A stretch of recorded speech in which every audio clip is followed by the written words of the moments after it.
ከታሪክ እንማር ነው ባጭሩ የዛሬ ርዕሴ። ከታሪክ እንማር።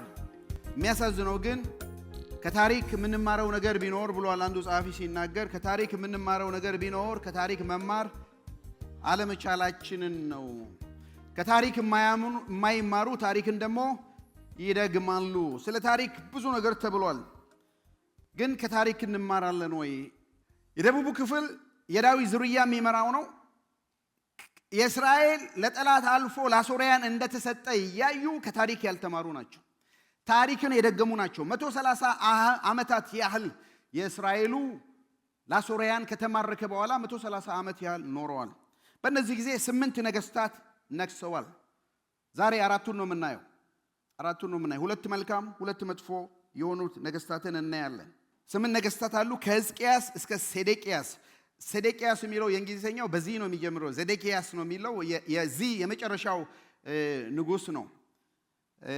እዚህ በይሁዳ የነገሱ ናቸው። ስለዚህ እንዳው እንዲያያዝልን የሕዝቅያስ የእምነት ጸሎት ብያዋለሁ። ቅድም መግቢያው ላይ ያነበብኩት 3 ምዕራፍ 18፣ 19፣ 20 ስለ ሕዝቅያስ ነው የሚያወራው። የምናሴ አጸያፊ ኃጢአት ምዕራፍ 21 ስለ ምናሴ ነው የሚያወራው። የዮስያስ የልብ ቅንነት ለዚህ ሰው 2 ምዕራፍ ተሰጥቶታል 22 እስከ 23። የሴዴቅያስ አንገተ ደንዳናነት የሚል ከሱ ጋር 4 ነገስታት ናቸው። በእነዚህ በ4 ምዕራፍ ውስጥ ያሉት የሱን ብቻ እናጎላለን፣ የመጨረሻው ንጉስ ስለሆነ ማለት ነው። የሕዝቅያስ የእምነት ጸሎት ምዕራፍ 18 ቁጥር 17 ላይ እንዲህ ይላል። የሰናክሬም የጦር አዛዥ እንዲህ አላቸው፣ ሕዝቅያስን እንዲህ በሉት፣ ታላቁ ንጉስ የአሦር ንጉስ እንዲህ ይላል፣ እስከዚህ የተማመንክበት ነገር ምንድን ነው? የጦር ስልት ኃይል አለኝ ትላለህ፣ ነገር ግን ባዶ ቃል ብቻ ትናገራለህ። በእኔ ላይ ያመስከው በማን ተደግፈ ነው? አሁንም ናና ከጌድሃይ ከአሦር ንጉስ ጋር ተደራደር። የሚጋልቧቸው ሰዎች ካሉ 2000 ፈረሶች እሰጥሃለሁ። ለመሆኑ ምድሩን ከአሦር ንጉስ እጅ የታደገ ከአሕዛብ አማልክት የትኛው ነው? ሰማርያንስ ከእጄ አድነዋታል?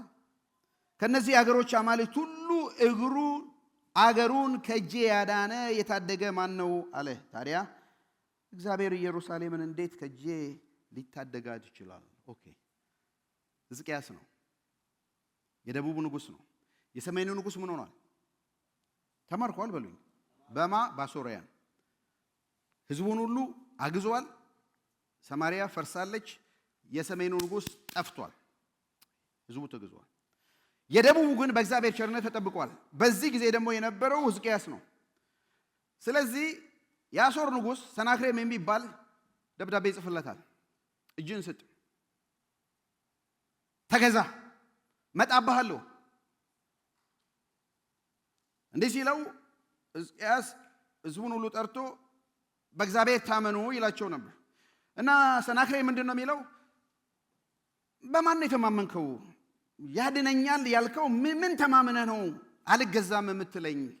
ይሄ ሁሉ የአሕዛብ ነገስታት ሁሉ ነገስታቶችን ማርክ ያለው ደግሞም የእስራኤል አምላክ ይታደጋል ብትል ይሄው ሰማርያን የእስራኤል አንድ አምላክ አይደል የምታመልኩት? እነሱንም ማርክ ያለው እና በማን ነው የታመንከው ነው የሚለው። አስቸጋሪ ነገር ነው።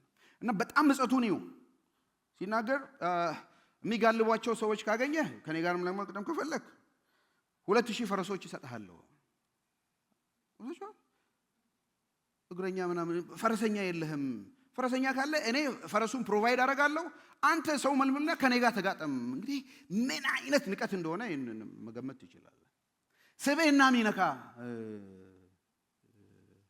ንግግር። ለመሆኑ ምድሩን ከአሦር እጅ የታደገ ማን አለ?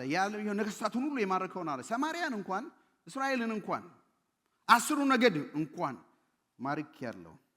ታዲያ እግዚአብሔር ኢየሩሳሌምን እንዴት ከእጄ ሊያድናት ይችላል? ሰናክሬም ነው፣ ሞኙ ሰናክሬም ነው። የእግዚአብሔርን እጅ አላወቀውም አይደለም? ከእጄ እንዴት ሊያድናት ይችላል? ሕዝቅያስ ይህን ደብዳቤ ተቀበለና እምነቱን ይሁን ቁጥር 14 ሕዝቅያስም ደብዳቤውን ከመልእክተኞች ተቀብሎ አነበበው። ወደ እግዚአብሔር ቤተ መቅደስ ወጥቶ ደብዳቤውን በእግዚአብሔር ፊት ዘረጋው። ሕዝቅያስም እንዲህ ሲል ወደ እግዚአብሔር ጸለየ።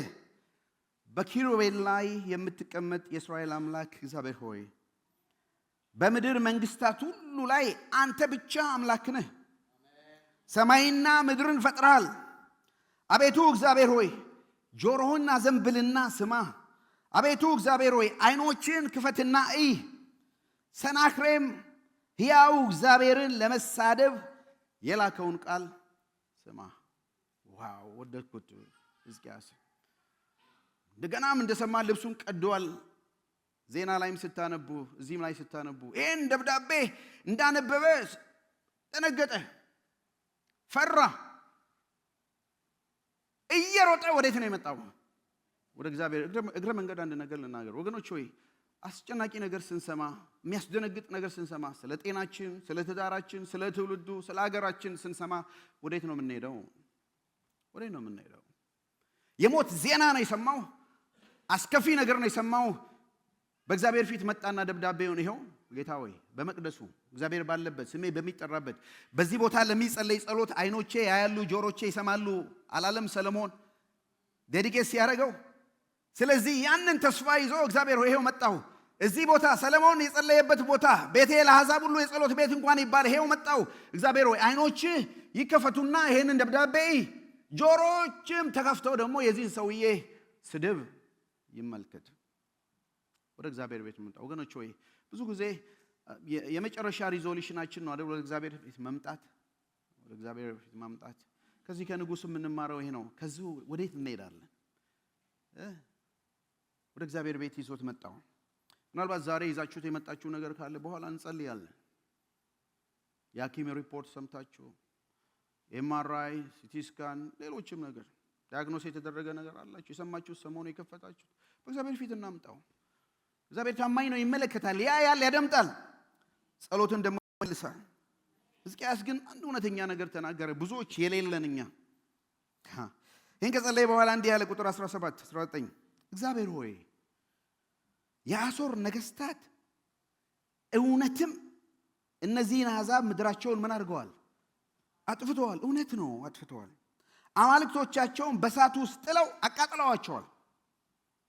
በሰው እጅ የተሰሩ እንጨትና ድንጋይ ብቻ እንጂ ግን አማልክት እኮ አልነበሩም። አሁንም እግዚአብሔር አምላካችን ሆይ የምድር መንግስታት ሁሉ አንተ እግዚአብሔር ብቻ አምላክ መሆንን ያውቁ ዘንድ ከእጁ አለን። በጣም ደስ ያለኝ ሕዝቅያስ ዲና ያላደረገም። ጌታ ሆይ እውነት ነው፣ ሰናክሬም የተናገረው እውነት ነው እኮ። ይኸው የዓለምን ነገሥታት ሁሉ ገዝተዋል።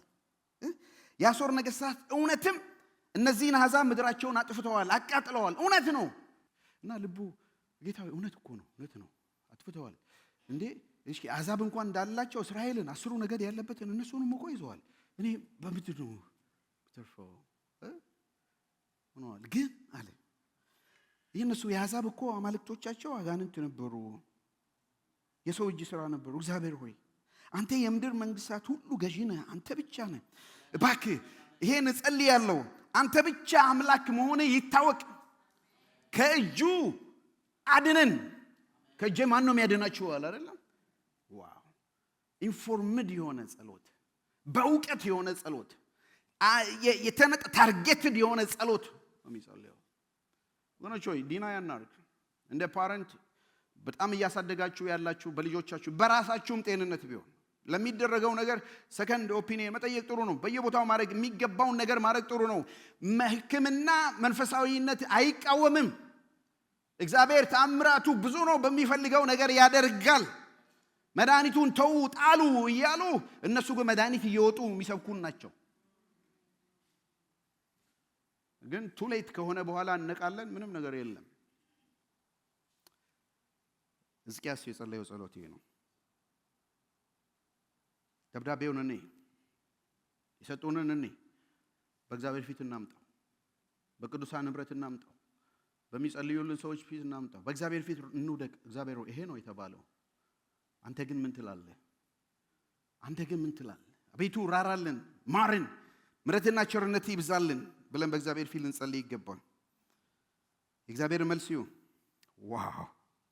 ቁጥር 20 ከዚህ በኋላ እንዲህ ብሎ ሲጸልይ የአሞጽ ልጅ ኢሳይያስ ወደ ሕዝቅያስ እንዲህ ሲል መልእክት ላከ። የእስራኤል አምላክ እግዚአብሔር እንዲህ ይላል፣ በአሦር ንጉሥ በሰናክሬም ላይ ወደ እኔ ያቀረብከው ልመና ሰምቻለሁ። ስማ እንዳለው ሃሌሉያ። 21 እንግዲህ እግዚአብሔር በእርሱ ላይ የተናገረው ቃል ይህ ነው፣ ስማ አለው። ለመሆኑ የሰደብከውና ያቃለልከው ማንን ነው? እግዚአብሔር ነው። ድምፅህንስ ከፍ ያደረክበት ማን ነው? ዓይንህንስ በኩራት ያነሳበት ማን ነው? በማን ላይ ነው? በእስራኤል ቅዱስ ላይ ነው እንዴ? በእኔ ላይ በቁጣ ስለተነሳሳ እብሪትህም ወደ ጆሮዬ ስለደረሰ ስናጋዬን ባፍንጫህ አደርጋለሁ፣ ልጓሜን በአፍ አስገባለሁ፣ በመጣህበት መንገድ እንድትመለስ። ዋው! እንደ ሰው ነው እግዚአብሔር የተናገረው። እንደ ሰው እልህ ነው የያዘው። ይሄ የእግዚአብሔር አነጋገር አይመስልም። ይሄም የለውም። በነገራችን ላይ እነዚህ አሦራውያን ማርኮ ሲወሱ ኢየሩሳሌምንም ማርኮ ሲወሱ ባለፈው 15 ቀን እንዳየናቸው እንደዚህ ነው።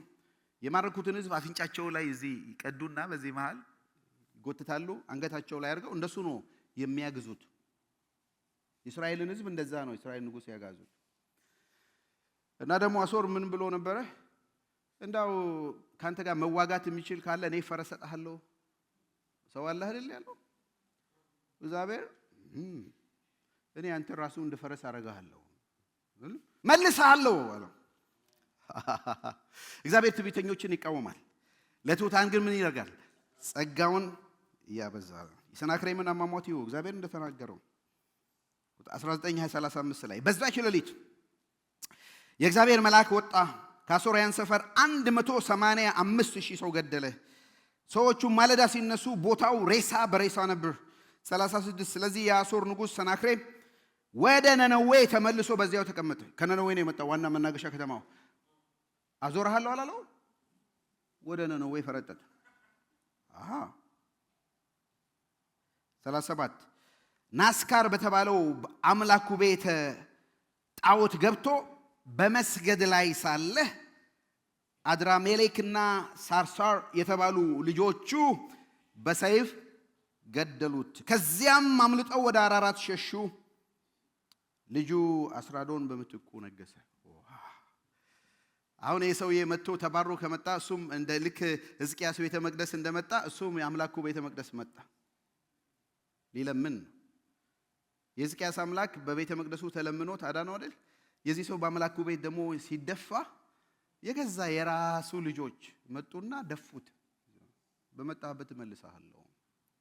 አቤት እግዚአብሔር ሲዋጋ በቀል የኔ ነው ለኔ ተውት እኮ የሚለው ይሄንን ነው። የሱ ነው፣ ስሙ የተነሳው በሱ ላይ ስለሆነ ነው። በጣም የሚገርም ኮንትራስት ታየው። ሕዝቅያስ በአምላኩ ቤተ መቅደስ ሲጸልይ እግዚአብሔር መልአኩን ልኮ ከገዳዮቹ አዳነው። በነገራችን ላይ አንድ መልአክ ነው ዲስፓች ያደረገው እግዚአብሔር። ሂድ አለው አንድ መልአክ 185,000 የኔሽን እኮ ድንፋታ ከአንድ መላእክት የማያልፍ ነው። እግዚአብሔር አንድ ነው። ሕዝቅያስ በአምላኩ ቤተ መቅደስ ይጸልይ እግዚአብሔር መልአኩን ልኮ ከገዳዮች አዳነው። ሰናክሬም ደግሞ በአምላኩ ቤተ ጣዖት ገብቶ ሲሰግድ የገዛ ልጆቹ ገደለ። እግዚአብሔር የሚሰማ የሚያደምጥ ነው። ቃል ኪዳን የገባበት ቤት ነው ያ ቤት። ሰለሞን ሲጸልይ አይኖቼ ይገለጣሉ ጆሮቼ ይሰማሉ የተባለው የቃል ኪዳን፣ አሕዛብ እንኳን እዚህ ቦታ መጥቶ ቢጸልዩ ስማቸው የተባለ እዛ ቦታ ላይ እግዚአብሔር የቃል ኪዳን አምላክ ነው ወገኖች። አሜን። ሁለተኛ ጸሎት ጸልየዋል ሕዝቅያስ ምዕራፍ 20 ቅድም ያነበብ ነው። ሰናክሬም ተመለሰ፣ ዳነ ማለት ከጠላት ተረፈ። ከጥቂት ዓመታት በኋላ ታመመ። ቁጥር 1 20 ሕዝቅያስ በጠና ታሞ ሊሞት ተቃርቦ ነበር። የአሞጽ ልጅ ነቢዩ ኢሳይያስ ወደ እሱ መጥቶ እግዚአብሔር እንዲህ ይላል፣ ከሕመምህ አትድንም፣ ትሞታለህና ቤትህን አስተካክል አለው። ሕዝቅያስንም ፊቱን ወደ ግድግዳ ዙሮ እንዲህ ሲል ወደ እግዚአብሔር ጸለየ። እግዚአብሔር ሆይ በፊትህ በታማኝነትና በፍጹም ልብ እንደሄድኩ ደስ የሚያሰኝንም እንዳረኩ አስብ። ሕዝቅያስ አምርሮ አለቀሰ። ከባድ መልእክት ነው አይደለም? አስደንጋጭ መልእክት ነው። ትሞታለህ። ኢሳይያስ ደግሞ የሚናገረው እውነት እንደሆነ የእግዚአብሔር አፍ እንደሆነ ያውቃል። ትሞታለህ፣ ቢሬዲ ቤትን አስተካክል። እንዲህ አይነት መልእክት እግዚአብሔር ቢናገር ምንድን ነው ሪስፖንድ የምናደርገው ነው? ኢሳይያስ ሲነግረው ኢሳይያስን ትቶ መልእክቱን ትቶ ወደ ግድግዳ ዞሮ ግድግዳ ይዞ ስቅ ብሎ አለቀሰ። የመረረ ጸሎት አለቀሰ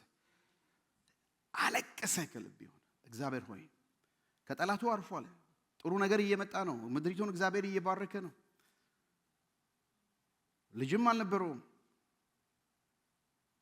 ሰላማዊ ኑሮ በሚኖርበት ጊዜ ልክ በኬሪየሩ እኩሌታ እግዚአብሔር መጣና ትሞታለህ አለው። እር ብሎ አለቀሰ በእግዚአብሔር ፊትና ትንሽ ነው እግዚአብሔር ሆይ በቃ በፊትህ በቅንነት ኖሬያለሁ፣ በታማኝነት ኖሬያለሁ፣ በፍጹም ልቤ አምልኬሃለሁ።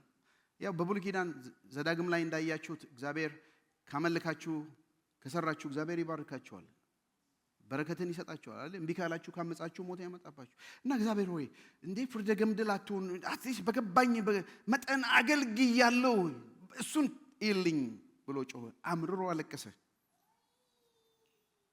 ኢሳይያስ ከሄደ በኋላ የእግዚአብሔርን ምላሽ ነው።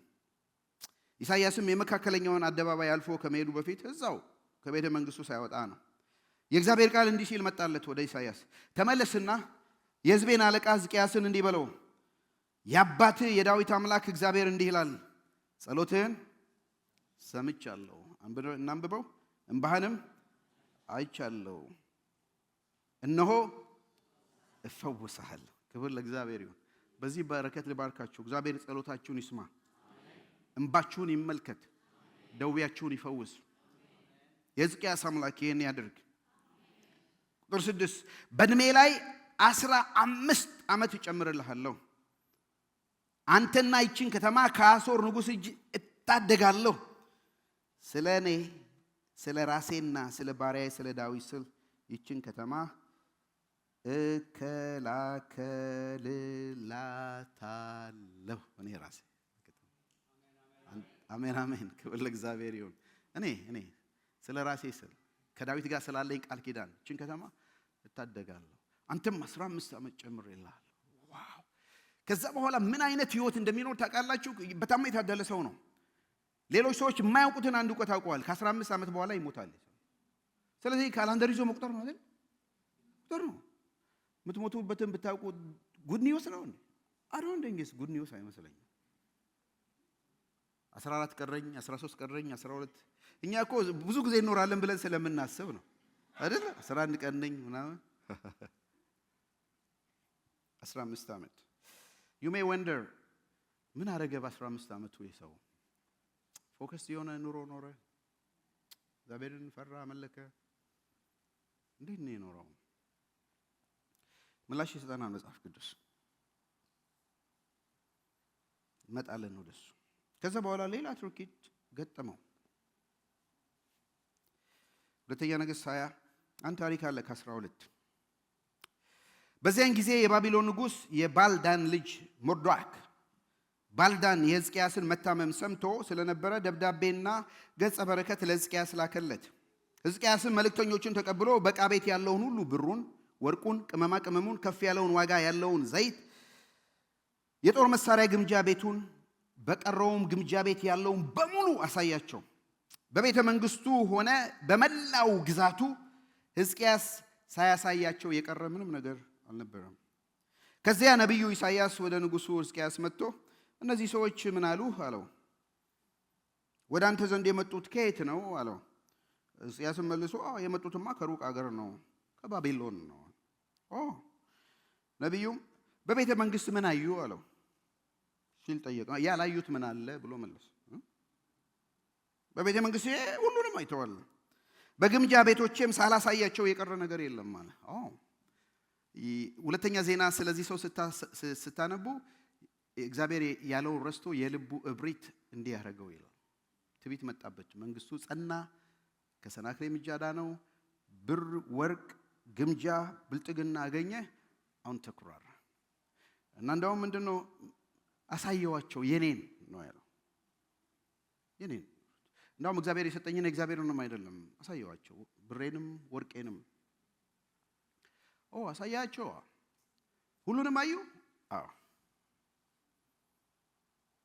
ከዚያም ኢሳይያስ ቁጥር 16 ሕዝቅያስን እንዲህ አለው፣ የእግዚአብሔርን ቃል ስማ። በቤተ መንግስት ያለ ሁሉ አባቶችም እስከ ዛሬ ድረስ ያከማቹት በሙሉ ወደ ባቢሎን የሚወሰድበት ጊዜ በርግጥ ይመጣል፣ አንዳች የሚቀር ነገር የለም ይላል እግዚአብሔር። የሥጋ ቁራጭ ያጥንት ፍላጭ ከሚሆኑት ከትውልዳቸው ልጆች አንዳንዶቹ በምርኮ ይወሰዳሉ፣ በባቢሎን ቤተ መንግሥት ጃንደረቦች ይሆናሉ። እነ ዳንኤል፣ ሲድራቅ፣ ሚሳቅ፣ አብደናጎ የዚህ ትንቢት ፍጻሜ ናቸው። ቁጥር 19 ሕዝቅያስም ኢሳይያስን ልብ በሉ፣ በጣም ልቤን የሰበረው ከብስሩም ጋር ስናነብ በጣም ያስገረመን ነገር ሕዝቅያስም እንዲህ አለ። እንዲህ ቆም ልበልና ከማንበብ በፊት ሕዝቅያስን አይተነዋል። የሰነክሬም ደብዳቤ ሲመጣበት ምን አደረገ? በእግዚአብሔር ፊት ቤተ መቅደስ አፈሰሰ። ሞትን ትሞታለህ ሲባል ፊቱን ወደ ግድግዳ ጮኸ። አሁን ትውልዱ ሁሉ ይጋዛል፣ ባቢሎን ይመጣሉ፣ ያግዙታል፣ ይሄም ይወሰዳል ሲባል ምንድን ነው ያደረገው? ጸለየ፣ እግዚአብሔርን ለመነ። እግዚአብሔር ወይ አታድርግ አለ አላለም። ቁጥር 19 ሕዝቅያስም ኢሳይያስን የተናገርከው የእግዚአብሔር ቃል መልካም ነው መልካም ነው ሲል መለስ። እኔ እስካለው ድረስ ሰላምና ጸጥታ ከተገኘ ምን ገደደኝ? እኔ ሕዝቅያስ ብሎ አስቦ ነው። ይሄማ የአህያይቱ ተረት አይደለም ወይ አለችን ብስሩ ስናነብ።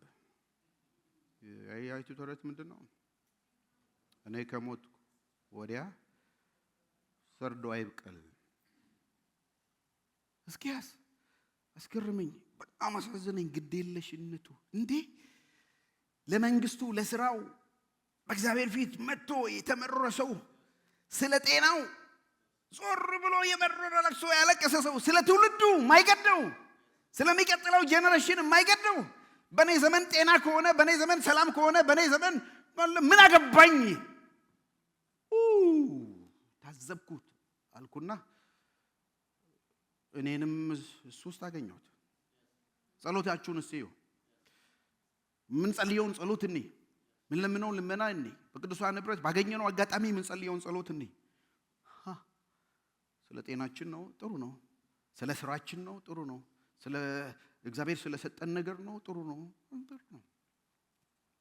ስለ ትውልድ ሕዝቅያስ ምርር ብሎ እንደዛ ቢያለቅስ እግዚአብሔር ስለ መረጥኳት ከተማ ብሎ እንደሚመረው እርግጠኛ ነኝ።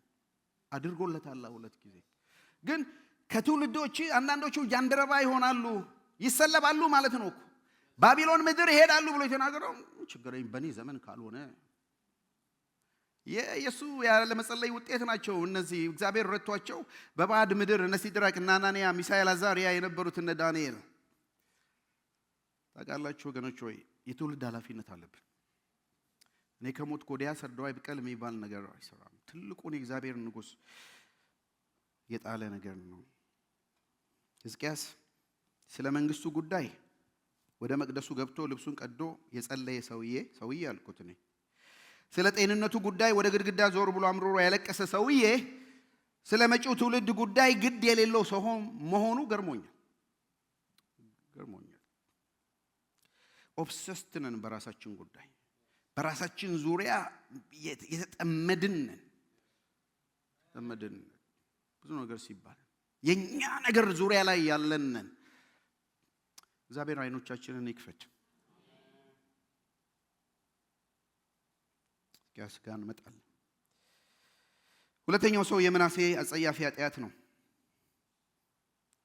ሁለተኛ ሕዝቅያስ ምናሴ የሕዝቅያስ ልጅ ነው፣ የሚደል ልጁ ነው። 20:21 ላይ ሲጨርስ ስለ ሕዝቅያስ ሞት እንዲህ ይላል። ሕዝቅያስ ከአባቶቹ ጋር አንቀላፋ፣ ልጁ ምናሴ በእግሩ ተተክቶ ነገሰ። አይደለም?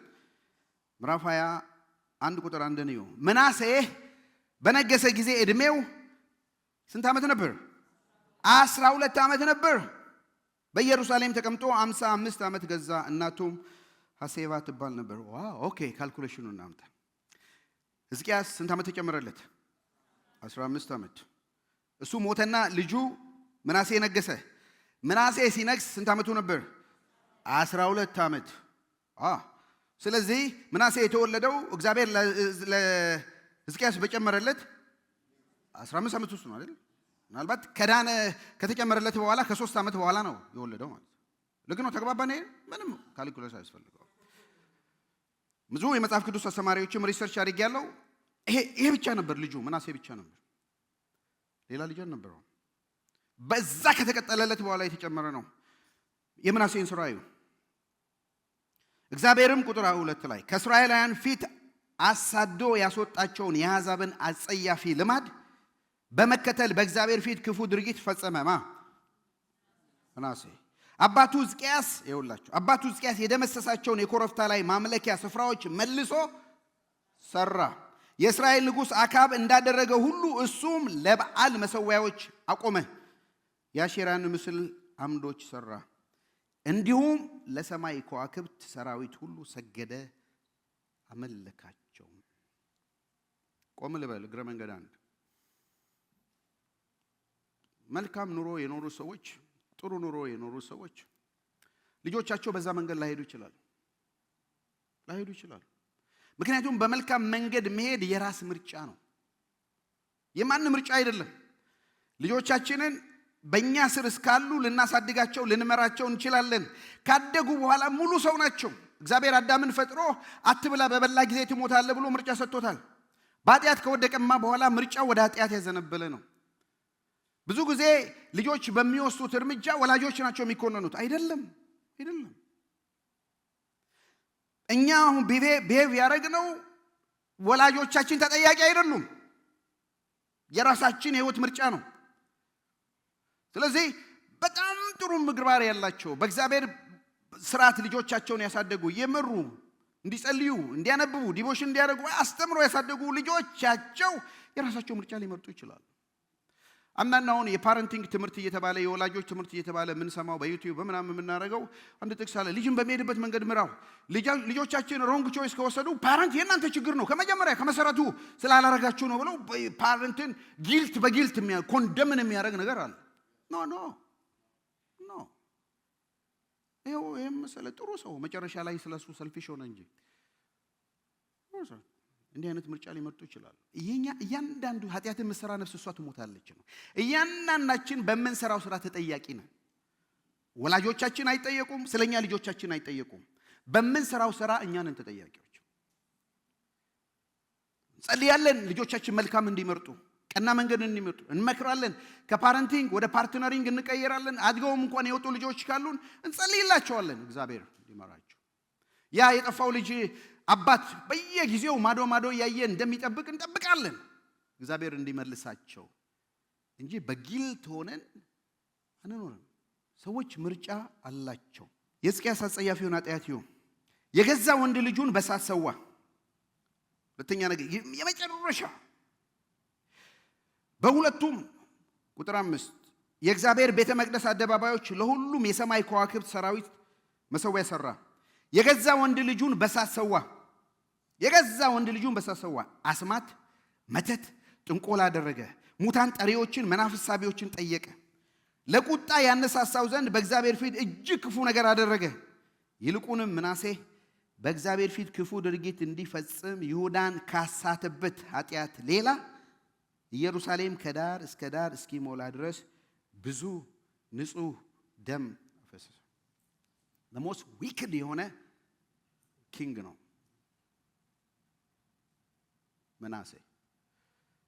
ሕዝቅያስ ለምኖ በተቀጠለለት 15 ዓመት የተወለደ ልጅ እና ባይወለድ ጥሩ ነበር አልኩ። እግዚአብሔር አያውቅም ዓላማ ስላለው አይ ቦስት ይሻላል ካንተ በኋላ የሚመጣ ሰው እኔንም ምድሩንም ያጠቃል። አያውቅም ያውቃል። ለምን ፈቀደ? ሆልድ ኦን። ታሪኩ እዚህ ላይ አላቆመም። ሆልድ ኦን። ይሄን ይዛችሁ ቆዩ። ልጁን በሳት ሰዋ።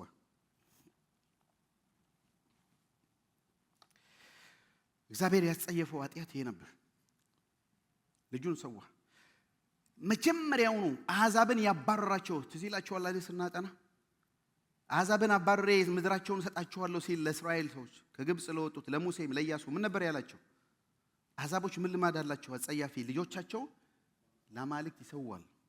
አንተም ተስፋይቱ ምድር በገባህ ጊዜ ከአሕዛብ ተምረህ አማልክቶቻቸው እንዳታመልክ ልጆች ለአማልክት እንዳትሰዋ ተጠንቀቅ አላለም? ደጋግሞ ተናግሯል። እስራኤል ያደረገው ይሄ ነው። ከታሪክ የማይማር ታሪክ ይደግማል እንዴ? የመጀመሪያው ምክንያት አሕዛብን አባሮ ምድራቸውን ያሳረፈው ጌታ እግዚአብሔር አሕዛብ ልጆቻቸው ለአማልክት ስለሰው ነው። የምሰጥህም ለዚህ ነው። ምድሪቱን አርክሰዋል፣ በእናንተ ምድሪቱን ቀድሳለሁ፣ ግን አንተም በገባ ጊዜ ልጅን እንዳሰዋ አማልክት የተባለውን ንጉሱ አደረገው። እግዚአብሔር ቁጣ ጋር ያኔ ማለ ኢየሩሳሌምን እስራኤልንም እንደሰጠው ይሁዳንም እሰጣለሁ በጠላት እጅ ብሎ እግዚአብሔር ማለ። በቃ በምናሴ ነው ዲል የተደረገው። ኢየሩሳሌምን የመረጥኳትን ከተማ ቤተ መቅደሴንም ትቻለሁ ብሎ በምናሴ ኃጢአት ማለ። ለምን? በእግዚአብሔር አምሳል የተፈጠረውን ሕፃን ሰዋ ለአምላኩ።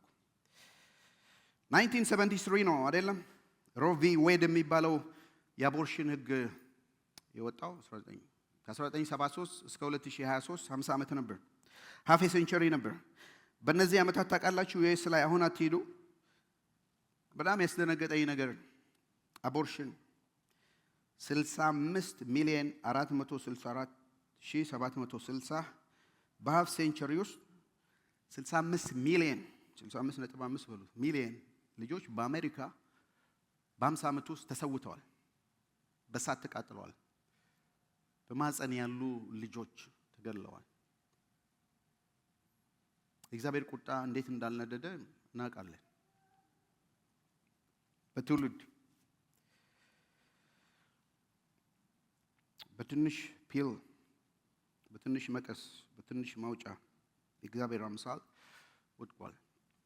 ሕዝቅያስን ምናልባት አንዳንድ ሰዎች 2-3 ልጆች ሰውተዋል ይባላል። 65 ሚሊዮን ኢሮፕ ያሉ ትንንሽ ሀገር ብትደምሩ 10,000 ያላቸው 10 ሚሊዮን ያላቸውን ብትደምሩ የ6 ሀገር ዜጋ ነው የጨረሰው። የእኛም ዘመን ርኩሰት ከዛ ያላነሰ ነው።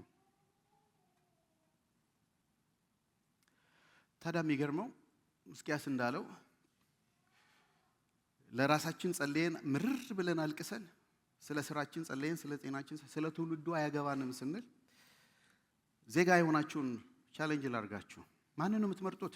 ስትመርጡ ቮት ስታደርጉ ለስቴትም ለገቨርንመንት ስታደርጉ ለማን ነው የምታደርጉት? የኢሚግሬሽን ህግ ነው ለኛ። ፖለቲካ ውስጥ እንዳልገባ ፈራለሁ፣ ግን በትክክል እናገራለሁ። በማስተዋል ነው የምናገረው። ስቴትመንቴንም ሜክ አድርጌያለሁ። በ2026 ምናልባት ምንም ነገር ሳይጀመር የክርስቲያን ድርሻ በገቨርንመንት ኤሌክሽን ላይ ምን ይመስላል የሚለው በጣም እያጠናው ነው። ሲሪየስሊ እያጠናው ነው። ከሰዎችም ጋር እያወራው ሚዛናዊ የሆነ ትምህርት ለማስተማር እየሞከርኩ ነው። ግን አሁን እዚህ ላንሳ። አሁን ብዙ የሚገደን የኢሚግሬሽን ጉዳይ ነው። አስፈላጊ ነው። ኢሚግሬሽን ጉዳይ ነው።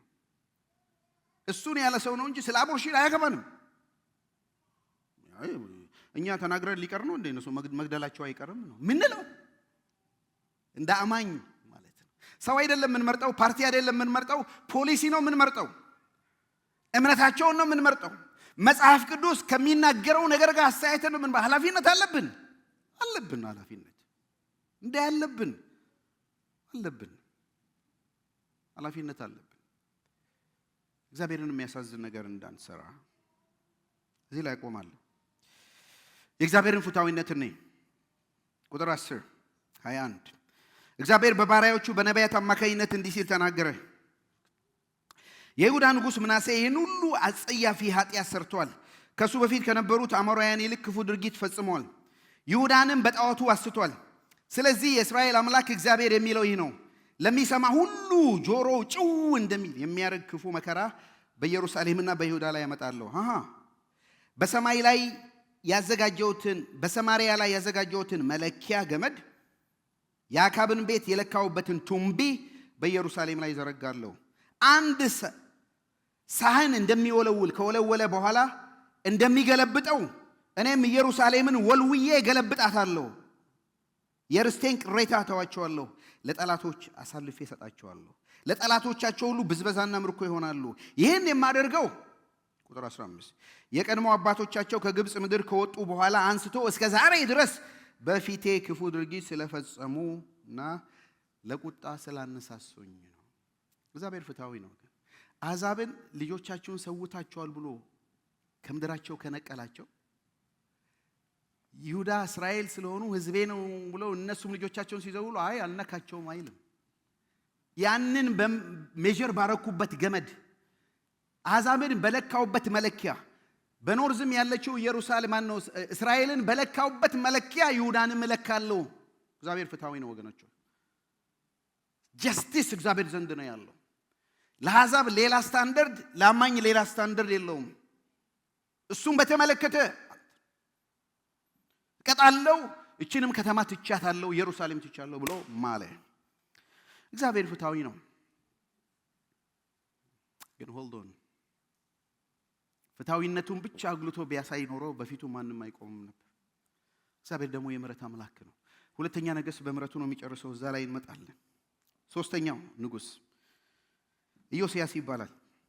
የኢዮስያስ የልብ ቅንነት ምዕራፍ 22 እና 23 ስለሱ ያወራል። 22:1 እንዲህ ይላል። ኢዮስያስ በነገሰ ጊዜ ዕድሜው 8 ዓመት ነበር። በኢየሩሳሌም ተቀምጦ 31 ዓመት ገዛ። እናቱም የቦጽቃት አገር ሰው የአድያ ልጅ ይዲዳ ነበረች። እርሱም በእግዚአብሔር ፊት ቅን ነገር አደረገ፣ ወደ ቀኝም ወደ ግራም አላለም። በአባቱ በዳዊት መንገድ ሁሉ ሄደ። ቁጥር 25 በሙሴ ሕግ በተጻፈው መሰረት በፍጹም ልቡ፣ በፍጹም ነፍሱ፣ በፍጹም ኃይሉ ወደ እግዚአብሔር የተመለሰ እንደ ኢዮስያስ ያለ ንጉሥ ከሱ በፊትም ከሱም በኋላ ፈጽሞም አልተነሳም። ኢዮስያስ የምናሴ የልጅ ልጅ ነው። ምናሴ ልጅ አሞን የሚባል ነግሷል። ከዛ ኢዮስያስ ነው። አባቱን በልጅነቱ ገደሉበት። 8 ዓመት ነገሰ። ሁለተኛ ዜና ላይ ስታዩ ልክ በ16 ዓመት ሲሆነው ኢዮስያስ እግዚአብሔርን መፈለግ ጀመረ። ቲኔጀር ሆኖ 16 ንጉሥ ሆኖ እግዚአብሔርን መፈለግ በእግዚአብሔር ፊት ማደስ ጀመረ። አያቱ ምናሴ የሰራቸውን ማፍረስ ጀመረ። ቅድም ወልዶም ብያችሁ ነበር። በእነዚህ 15 ዓመት ምናሴ ሲወለድ እግዚአብሔር አያውቅም ነበር። ምናሴ ነበር ጸያፍ ነገር የሰራ። ምናሴ አሞንን፣ ከዛ ኢዮስያስ ተወለደ። እንደ ኢዮስያስ ያለ ዳዊት እንኳን ሲጨርስ ነገር ግን ተብሏል። እንደ ኢዮስያስ ያለ ንጹህ የሆነ ነገር ግን የሚባል ነገር የሌለበት እግዚአብሔርን ያስደሰተ ከሱም በኋላ የለም የተባለ ኢዮስያስ ደግሞ ከምናሴ ቤት ተወለደ። እግዚአብሔርን ፒክቸር አያችሁት? ትውልድን ሲሰጥ ጄነሬሽንን ሲሰጥ እግዚአብሔር ያውቃል። የሕዝቅያስን መንገድ ያልተከተለ ምናሴ ቢወለድም የምናሴን መንገድ የማይከተል ደግሞ ኢዮስያስ ተወልደዋል። የአባቱን ክብር ሊመልስ ያለ ሃሌሉያ፣ አሜን፣ አሜን፣ አሜን፣ አሜን። ስለዚህ ትውልዱ መቀጠሉ ኢዮስያስ ጋር ከመድረሳችን በፊት እግዚአብሔር ምን አለ ባይመልስለት፣ ይሄንን ሰው ለምን ሰጠው ብለን ሆልዶን አንብቡ። ኢዮስያስ መጣ። ክብር ለእግዚአብሔር ይሁን። ትውልድን እግዚአብሔር ይፈልጋል። ጄነሬሽንን ይፈልጋል። እንደ አባቶቻቸው በክፋት የማይሄዱ ደግ የሚያደርጉ ትውልድ ይነሳሉ። ምናልባትም የትውልድን ኃጢአት የሚገለባብጡ ትውልድ ይነሳሉ። ከዛው በርኩሰት ካለፉበት ዲስፈንክሽናል ከሆነ ፋሚሊ፣ እግዚአብሔርን አልፈሩም በተባለ በቃ አሰቃቂ በሆነ ፋሚሊ ባክግራውንድ ውስጥ እግዚአብሔር መልካም ነገር ያመጣል። ሃሌሉያ! እግዚአብሔር ያመጣል። ኢዮስያስ የእግዚአብሔርን ልብ ያሳረፈ ሰው ነው። ነገር ግን እሱ ያደረገውን ትንሽ የእግዚአብሔርን ቃል ኪዳን አደሰ። 23:1 ከዚያም ንጉሡ ልኮ የይሁዳን የኢየሩሳሌምን ሽማግሌዎች በአንድ ላይ ሰበሰበ፣ እንዲህም አለ። ንጉሡም የይሁዳን ሰዎች ሁሉ፣ የኢየሩሳሌምን ከተማ ነዋሪዎች በሙሉ፣ ካህናቱን፣ ነቢያቱን ሁሉ ከልጅ እስከ አዋቂ አንድም ሳይቀር ይዞ ወዴት ሄደ? ወደ ቤተ መቅደስ መጣ።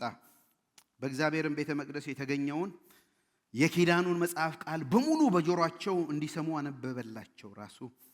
ንጉሡም በአምዱ አጠገብ በእግዚአብሔር ፊት ቆሞ እግዚአብሔር እንደሚከተል ትእዛዞቹን፣ ደንቦቹን፣ ሥርዓቶቹን በፍጹም ልቡ በፍጹም ነፍሱ እንዲጠብቅ በዚህ መጽሐፍ የተጻፈውን ኪዳን እንደሚያጸና በእግዚአብሔር ፊት ኪዳኑን አደሰ።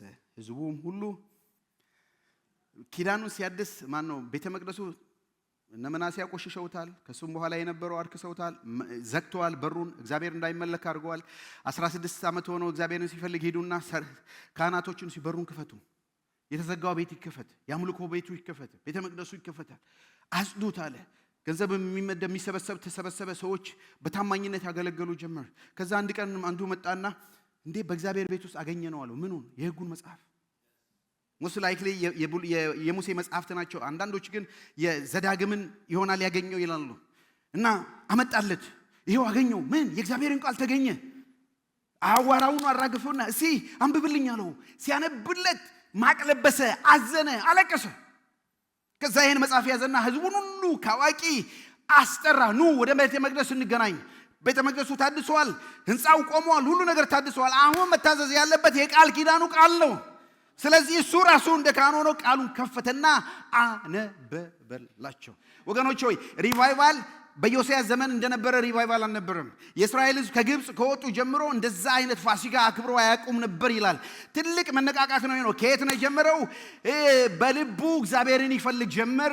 የእግዚአብሔርን ቃል አገኘ፣ የእግዚአብሔርን ቃል አነበበ። ህዝቡ ሰሙ፣ እንታዘዛለን አሉ። ቃል ኪዳናቸውን አደሱ።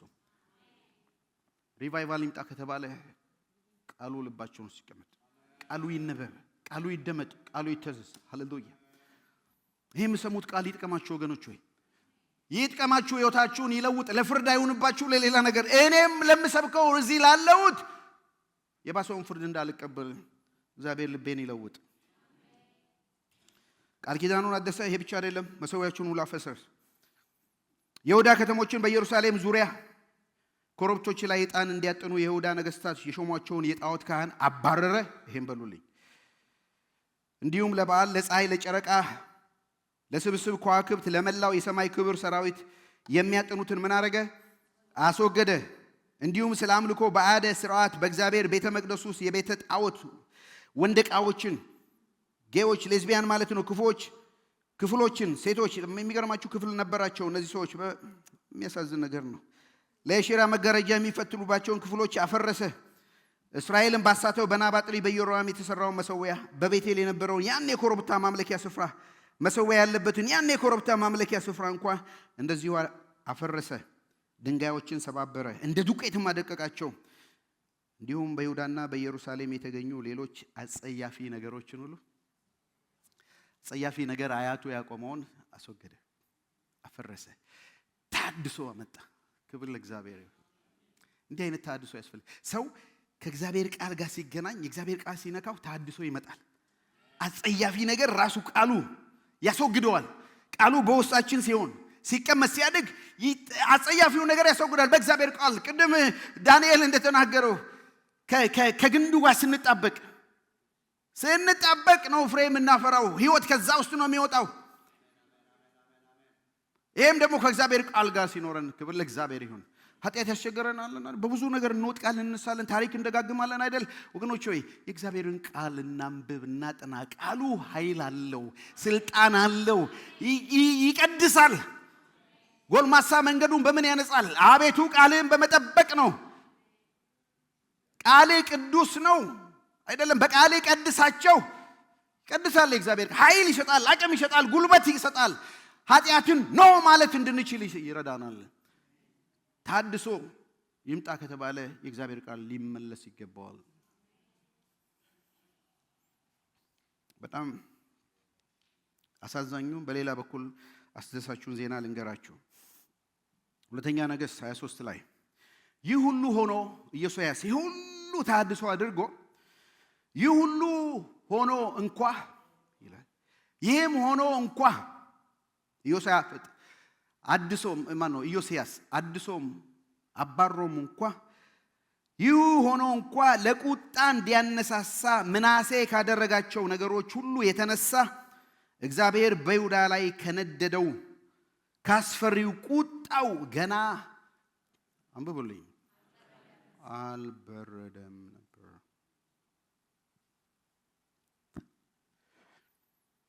ኢዮስያስ ይህን ሁሉ ነገር ቢያደርግ፣ ቤተ መቅደሱ ቢታደስ፣ ቃል ኪዳን ቢሆን፣ እግዚአብሔር ግን አያቱ ካደረገው ከምናሴ ቁጣ ገና አላበረደውም። የኢዮስያስ ስራ የእግዚአብሔርን ቁጣ ሊያበርድ አልቻለም። ምንም ነገር ቢያደርግ የእግዚአብሔርን ቁጣ ሊያበርድ አልቻለም። ቁጥር 27 ስለዚህ እግዚአብሔር እስራኤልን እንዳስወገድኩ ሁሉ የሰሜንን ክፍል እስራኤል እንዳስወገድኩ ሁሉ ይሁዳንም ከፊቴ አስወግዳለሁ። የመረጥኳትን ከተማ ኢየሩሳሌምን እና ስሜ በዚያ ይሆናል ብዬ የተናገርኩትን ይህንን ቤተ መቅደስ እተዋለሁ። ዋው ማለት በቃ ብለዋል። በምናሴ ጊዜ ምንም ኢዮስያስ የሰራው ስራ ልብ በሉ። ወንጌል የት ነው የምትሉኝ? ኢዮስያስ ምንም ነገር ቢሰራ የእግዚአብሔርን ቁጣ ያበርድ ዘንድ አይችልም። የእግዚአብሔር ቁጣ የሚበርደው ሃሌሉያ ሮሜ 5:9 ላይ እንዲህ ይላል፣ አሁን በደሙ ከጸደቅን ይልቁንማ በሱ በኩል ከእግዚአብሔር ቁጣ እንድናለን። በማ በክርስቶስ ኢየሱስ ደም በመስቀል ላይ በሰራው ሥራ ሃሌሉያ። በደሙ የንጉሥ ኢዮስያስ ሥራ የእግዚአብሔርን ቁጣ አላበረደም። የነገሥታቱ ንጉሥ የኢየሱስ ክርስቶስ የመስቀል ሥራ የእግዚአብሔርን ቁጣ አብርዷል። ሃሌሉያ። ወንጌል ይሄ ነው። መጽሐፍት ሁሉ ስለ ኢየሱስ ይናገራሉ። የእግዚአብሔር አልቲሜት ቁጣው የበረደው በኢዮስያስ ምንም አይነት እንከን የሌለበት ንጉሥ እንኳ ቢሆን የእግዚአብሔር ቁጣ ሊያበርደው አልቻለም። ወደ አዲስ ኪዳን እነዚህ ነገሥታት ሁሉ የሚያሳዩን ኦኬ ምንድነው የነገሥታት ተስፋ ካል ማንም ነገሥታት ህዝቡን ከእግዚአብሔር ጋር ያስታረቀ የለም። የዳዊት ዘር የሆነው የኢዮስያስ ዘር የሆነው የኛ ኢዮስያስ የሆነው ኢየሱስ ክርስቶስ እሱ በመስቀል ላይ የአባቱን ቁጣ አብርዷል። ከዚህ የተነሳ በእግዚአብሔር ምሕረት እንገባለን እንወጣለን። ከዚህ የተነሳ እዚህ መድረክ ላይ ቆሜ እናገራለሁ። ወንድሞቼም እዚህ ቆመው ይዘምራሉ። ምሕረቱ አቁሞናል፣ ቸርነቱ አቁሞናል፣ የመስቀል ፍቅሩ ነክቶናል። ሃሌሉያ አሜን አሜን አሜን አሜን አሜን። በእርሱ በኩል የእግዚአብሔር ቁጣ እንዴት አንድንም የእግዚአብሔር ጠላቶች ሳለን በልጁ ሞት ከሱ ጋር ከታረቅን እርቅን ካገኘን በኋላ በሕይወትማ መዳናችን እንዴት ይላቅ አይሆንም? ይህ ብቻ አይደለም፣ ነገር ግን አሁን እርቅን ባገኘንበት በጌታችን በኢየሱስ ክርስቶስ በኩል በእግዚአብሔር ደግሞ ሐሴት እናደርጋለን። አሜን አሜን አሜን አሜን አሜን አሜን። ወንድሜ በየትኛውም ስራ የእግዚአብሔርን ምሕረት ልታገኝ አትችልም። በየትኛውም ስራሽ እህቴ ልታገኝ አትችልም። ስላንቺ እህቴ ወንድሜ ስላንተ በመስቀል ላይ የሞተ it is done ያለ በመስቀል ላይ የጽድቅ ስራውን የሰራ ኢየሱስ ክርስቶስ ይጋብዝሻል። ኑ እረፉ፣ ከእግዚአብሔር ጋር ታረቁ። ሃሌሉያ። አራተኛው ንጉሥ መጨረሻው እግዚአብሔር አስቀድሞ እንደተናገረ ሰዴቅያስ ይባላል። የመጨረሻው ንጉሥ ነው። የማለው መሐላ የሚፈጸምበት ናቡከደነጾር የእግዚአብሔርን ቤተ መቅደስ ቤተ መንግስት ሀብት በሙሉ አጋዘ። የእስራኤልም ንጉሥ ሰለሞን ለእግዚአብሔር ቤተ መቅደስ የሰራቸውን የወርቁን ዕቃዎች ሁሉ ወሰደ። ናቡከደነጾር ዮአኪንን በጊዜው የነበረው ንጉሥ ነው ወደ ባቢሎን ወሰደው። እንዲሁም የንጉሥ እናት ሚስቶች ሹማምንትን በአገር የታወቁ ታላላቅ ሰዎች ከኢየሩሳሌም ወደ ባቢሎን ወሰደ። ደግሞ የባቢሎን ንጉሥ በአጠቃላይ ብርቱ የሆኑትን ለጦርነት ብቃት ያላቸውን 7,000 ተዋጊዎች 1,000 የእጅ ጥበብ ባለሙያዎች ቀጥቃጮቹን በምርኮ ወደ ባቢሎን ወሰደ። ከዚያ ዮአኪንን አጎት ማታንያን በምትኩ አነገሰው። ስሙንም ማን አለው? ሰዴቅያስ አለው። ሰዴቅያስን አነገሱት። ተስማማ ለባቢሎን ንጉሥ አብሮ እንዲሰራ። ሰዴቅያስ ግን ከግብፅ ጋር ተማክሮ አመፀ። በዚህ ጊዜ ነበር ነቢዩ ኤርምያስ ሰዴቅያስን መጥቶ ተው፣ ተገዛ፣ እጅ ለባቢሎን ስጥ፣ ከተማውም አትፈርስም፣ ኢየሩሳሌምም አትቃጠልም፣ ቤተ መቅደሱም እጅን ስጥ አለው። እሱ ደግሞ ሌሎች ነቢያትን አስነስቶ ኖ የተማረኩት እንኳን ይመለሳሉ፣ እጅ እንዳሰጥ ኤርምያስን አሰረው፣ በግዞት ቤት ጣለው። ኤርምያስ 38 ላይ እዩ ላንብብላችሁ። ኤርምያስም ሰዴቅያስን እንዲህ አለው፣ የእስራኤል አምላክ የሠራዊት ጌታ እግዚአብሔር እንዲህ ይላል፣ ለባቢሎን ንጉሥ የጦር መኮንኖች እጅን ብትሰጥ ሕይወት ትተርፋለች፣ ይህችም ከተማ አትቃጠልም፣ አንተና ቤተሰብህ በሕይወት ትኖራላችሁ። ለባቢሎን ንጉሥ የጦር መኮንኖች እጅን ባትሰጥ ግን ይቺ ከተማ ለባቢሎን አልፋ ትሰጣለች፣ እነሱም ያቃጥሏታል፣ አንተም ራስህ ከእጃቸው አታመልጥም አለው። ኤርምያስ 32:3 ላይ የይሁዳ ንጉሥ ሴዴቅያስ እንዲህ በማለት ኤርምያስን አሳስሮት ነበር። ለምን? እንዴት እንዲህ ያለ ትንቢት ትናገራለህ? እንዲህ ያለ ትንቢት ትናገራለህ ብሎ አስሮት ነበር።